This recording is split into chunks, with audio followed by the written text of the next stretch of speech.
Hi there. This week we look at something that's very small but highly powerful.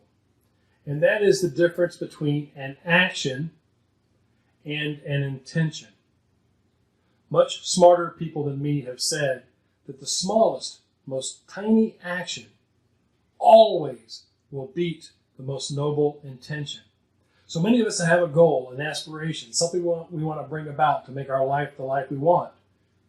And it exists in our mind as this goal, this ambition, this intention, if you will. I want to lose weight. I want to double my income. I want to meet Mr. or Mrs. Right. I want to dump Mr. or Mrs. Wrong. I want to be healthy. I want to run a marathon. I want to improve my job.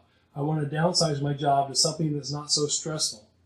I want to get my perfect job, that which I'm here to do. All those things are really great intentions, but how do we get from a goal, an intention, a picture in our mind to reality? And that's only done through action. Now, action performed with a very specific intention will be much more effective. However, too many times we get attached to the intention, the goal, the outcome, the result, which then influences our actions, sometimes to the point of no action, paralysis or being frozen. So here's what I've discovered over my years of procrastinating and having these noble ideals in my head of everything I want to be and do and have.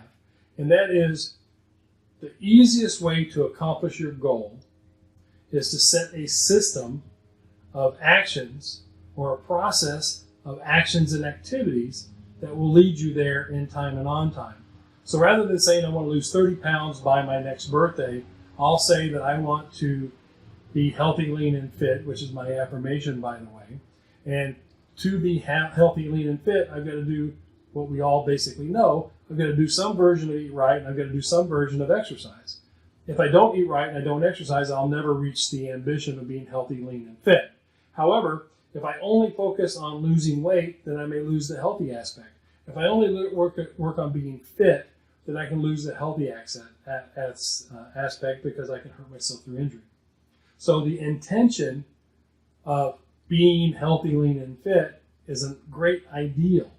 But if I don't take the actions consistently over time, day by day, then I won't accomplish what I want. And those of you who've known me over the years, I haven't been very successful in this area of weight loss. So as we start to look at this, what we're doing is we're starting to create a system or process. So we eat 3, 4, 5, 6 meals a day, depending on what version of health eat right you're on. And every opportunity you eat a meal is an opportunity to eat a right meal or eat right.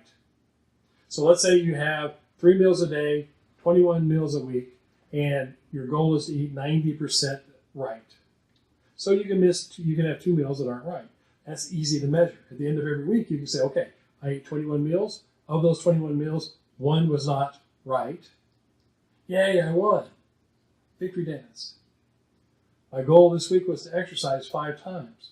I went 4 times, 80% effective. Not bad, but yay, I did more than nothing. If you want to find a new job, you have a series of processes, mainly involved with connecting with others to help the network, to help meet the people, to help fill out applications, to help interview. You have a series of actions you know that will lead to a result, which is a job offer. Then the job offer presents another problem. Is it the right job? Is the pay right? Is the hours right? There's another whole concern. If you want to meet Mr. or Ms. Right, you've got to get out there and you've got to meet people. And I don't mean sitting on the internet clicking people and say, ooh, ah, ooh, ah, ooh, ah, ooh, ah. That's activity, but is it the right activity? Is it the right action? Your intention is there, but are you actually meeting people? Are you getting eyeball to eyeball? Are you starting to sense their vibration, get a sense of who they are? So as we start to move forward in the right action years, our goal is to live a life we want.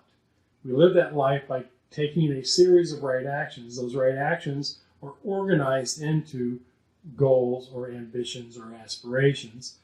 Each of those goals, ambitions, or aspirations is then broken into component parts. Eat right, exercise. Then we start to measure that activity on a day-to-day basis. We start to plug into our schedule. Okay, today I'm going to eat this. Today I'm going to eat that. Here's my menu. I'm going to prepare my food. I'm going to eat at these places. Oh, I've got a meal out with so-and-so at lunch. So this will be a cheat meal. I'll know this will be one of my 10% cheats. And I have it plugged into my calendar or my schedule 5 times to go exercise. You can do the check marks. So that really is it simply. So rather than saying, I'm going to lose 40 pounds, and every day you wake up and haven't lost 40 pounds, you're a loser, or you haven't accomplished your goal, or you can say, oh man, I went backwards, I gained a pound instead of lost a pound, that affects us. Whereas if all we have to do is say, okay, today, right this moment, all I need to do is eat the right food at this meal. My alarm went off on my phone, it's time to go exercise. Small actions, consistently taken over time, that are the right actions with a proper intention, will allow us to succeed in time and on time. What's interesting about this, and I want you to really focus on this point, if you haven't listened to anything else, if you've heard all this before and your mind hasn't paid attention, let's wake up and listen to this one right now. The beautiful thing is you take one area of your life, let's say it's exercise, let's say it's diet, let's say it's getting the right job, and you start to take consistent actions over time that will lead to that result. It starts to affect the other areas of your life because you start to have some victories. All I have to do today is eat 3 right meals and exercise 1 time. That's 4 things I have to do. Do those 4 things, yay, I won. A series of wins like that allow you then to boost your confidence. It boosts your esteem. It boosts your self-worth. It allows you to become more attractive to yourself because you start to build that muscle of taking right action. But taking right action detached from any possible goal or result. Instead of having the goal of losing 30 pounds, your goal is to eat 3 proper meals today and exercise. Book 1 coffee date with someone. Go fill out 3 resumes. Talk to 3 former coworkers who may know of some jobs. So you have systemized and processized, I don't even think that's a word. I'm sorry to any grammar Nazis out there, but you have processes and systems in place that allow you to measure your progress and succeed incrementally over time, in time and on time. Right action over time will lead to the life you want. That's it. That's what we're all about at Actioneers. Taking those actions needed that you have the life you want and that you live that life abundantly.